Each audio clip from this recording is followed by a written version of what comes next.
We start with numerical problems. This video is about numerical problems. I'll try to solve one from each so that you understand how to do it.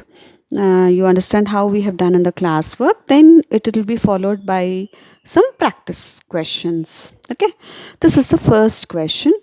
Let us read the question first. Find speed when distance is 142 kilometers and time taken is 2 hours. Okay, so this is a question. What has been given here? What is given to us? It is distance is 142 kilometers. Time is equals to 2 hours. And we have to find the speed. Right? So we'll do for each sum, we will be doing it in 4 steps. Step number 1, we'll be choosing the formula.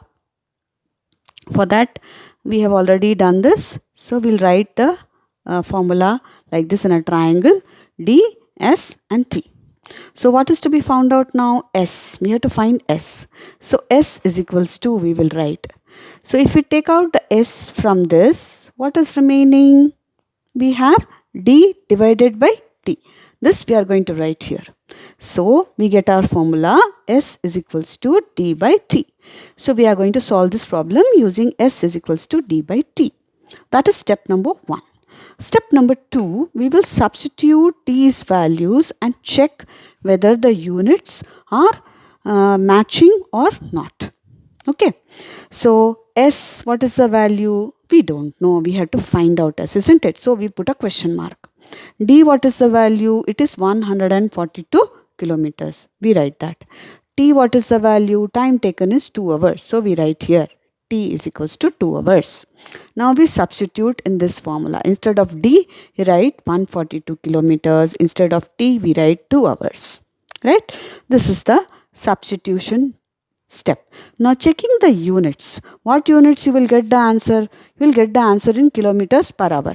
Isn't it? It is correct. Matches na kilometers per hour. No need to change anything. Leave it as it is. Step 3. We have to do calculation and we have to simplify it. So S is equals to 142 divided by 2 kilometers per hour.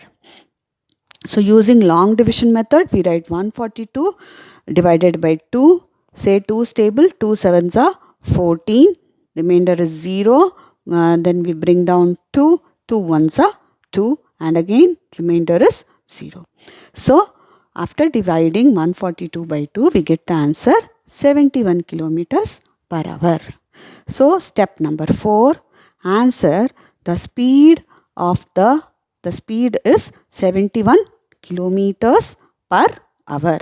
This is the 4th step. Second example, let us read the question. A train travels at a speed of 100 kilometers per hour. How long will it take to complete a journey of 500 kilometers? Okay, so this is the question. So solution, first let us find out what has been given to us. What is given? Speed. Speed is equals to how much? 100 kilometers per hour is the speed. Next, completed a journey of 500 kilometers. It means the distance is given. Distance is equals to 500 kilometers. What they are asking, how long will it take? It means they are asking us to find the time. So time is unknown. Time is not known to us. Right? So what is the first step? First step is to find which formula is suitable. Again, we write the triangle D, S and T.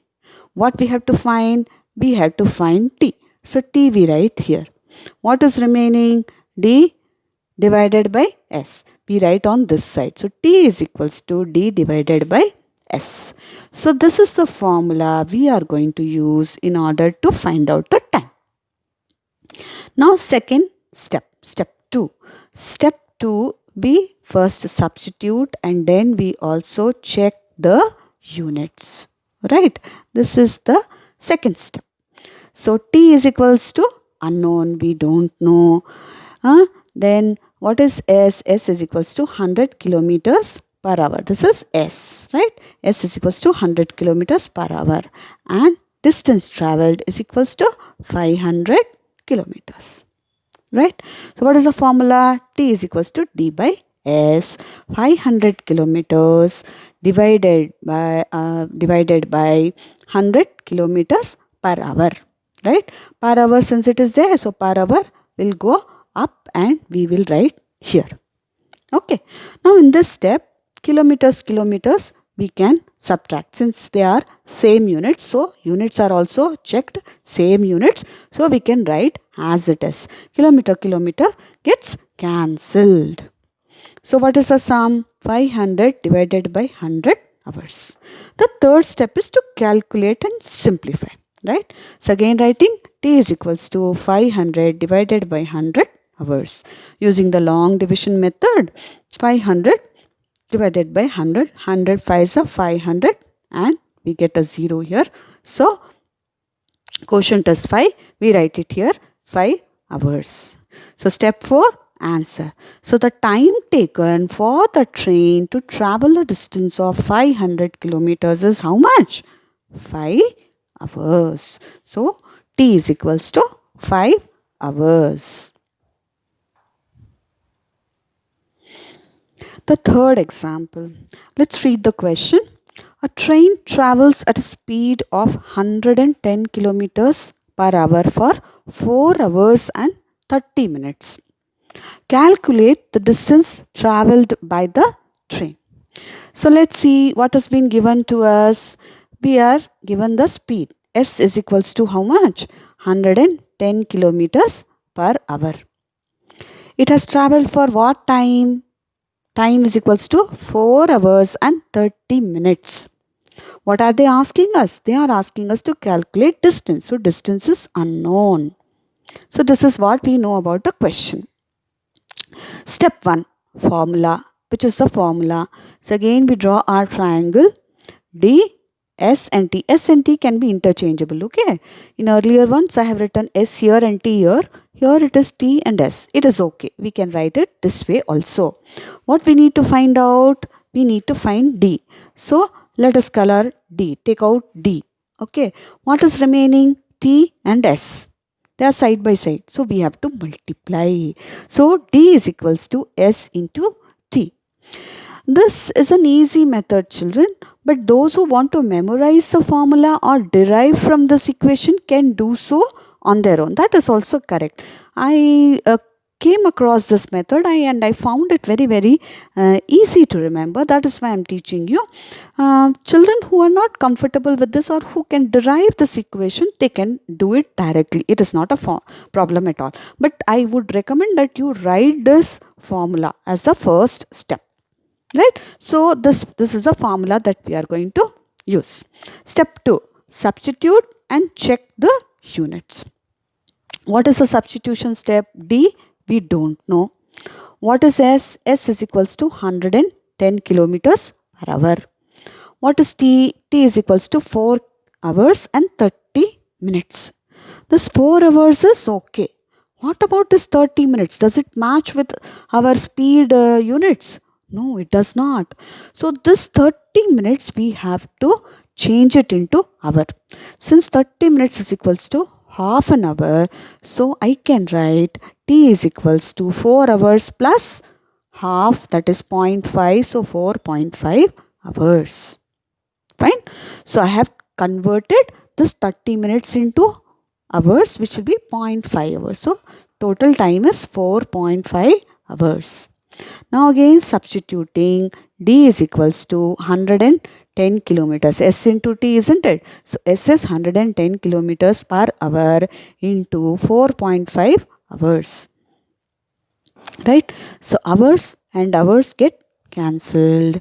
And what is the unit for this? Only kilometer remains. So step 3, calculation and simplification. So D is equals to 110 into 4.5 kilometers. So we need to find the distance. So what is the unit? Kilometer. So it is correct now. We can check like this also, cross check like this also, whether the unit that we are the quantity that we are finding has the same unit. Distance is measured in kilometers only, na? So only kilometers is remaining. Then our formula is also correct. So 110 into 4.5. So I have done a rough calculation here. 110 into 4.5. So multiplied by 5 we get 550. Multiplying by 4 we get 440. And addition of both we get 495 0. Since here after one place decimal was there, similarly in the answer also we'll put the decimal here. So the answer is 495.0 kilometers. So the distance travelled by the train is 495 kilometers. Next we do a conversion problem. So here in this question we are going to convert 306 kilometers per hour into meters per second. Okay, so what is the formula? We have already given this. Okay, I gave you the formula in our last class itself. So in order to convert kilometers per hour to meters per second, we have to simply multiply that given value by 5 divided by 18. We have to simply multiply that value by 5 into 18. Alright, so this is our formula. Second step, as usual, it is substitution. So what is given to us? Speed in kilometers per hour is given to us. Speed is 306 kilometers per hour. So we have to simply take 306 minus the units and multiply it by 5 into 18. The third step is simplification. You have to do actually calculation and simplify it, isn't it? So 306 into 5 by 18. So first we multiply 306 by 5. We get 1530. Okay, say the 5 table. 5 6 are 30, 5 zeros are 0, 3 we have tried, 5 3s are 15. So that's how we get 1530 divided by 18. Don't forget that divided by 18. So again, using the long division method, 1530 divided by 18. 18 8s are 144. Remainder is 9. We borrow down that 0 down, 90, and 18 5s are 90. Remainder is 0. So our quotient is 85 is the answer. So simply we add meters per second to it. And fourth step, as usual, we write the answer. The speed is 85 meters per second. So 306 kilometers per hour is equal to 85 meters per second. This is the second type of conversion problem where we will be converting meters per second to kilometers per hour. So what is the question? 120 meters per second, you have to change it into kilometers per hour. So what's the solution? Solution we'll be doing in steps, 4 steps, right? The first step is writing the formula. What is the formula? Multiply the given value by 18 divided by 5. You have to multiply whatever is given in meters per second. You have to multiply it by 18 divided by 5, right? Second step is substitution. Remember, in conversion form questions, we did not check for the units. There is no need to check, but in the calculation of distance, time and speed, we need to check the units also. Here we can miss that step. So substituting S is equals to 120 meters per second. So S is equals to, simply take that value of 120 multiplied by 18 and divided by 5. So 120 into 18 divided by 5. The third step is simplification. So we simplify this 120 into 18 divided by 5. Here I have multiplied 120 by 18 and then I have divided by 5. You can also simplify 120 by 5 first and then multiply by 18. Both methods are okay. So on multiplying 120 by 18, we get 960 and 1200. On addition, we get 2160. 2160 divided by 5. Using the long division method, 5 fours are 20, remainder is 1. Bring down 6, 5 threes are 15, remainder 1, bring down 0, 5 twos are 10. So your answer is 432 meters per second. So that is the speed in meters per it is kilometers per hour. It is kilometers per hour. Sorry, there is a mistake. In the answer also you change it to kilometers per hour. Okay. Change to kilometers per hour. I'm sorry. While writing I did the mistake. Right. So this is how we do the numericals. Hope you understood. This lesson will be having only numericals. Okay. Most of them are numerical questions only. So if you have not understood any part of it or anything you have not understood, you can freely get back to me. I'm available all the time. Immediately you get back to me. I'll try to make you understand that because it is very, very important. Okay. Hope you understood. I'll give you more practice questions on this later.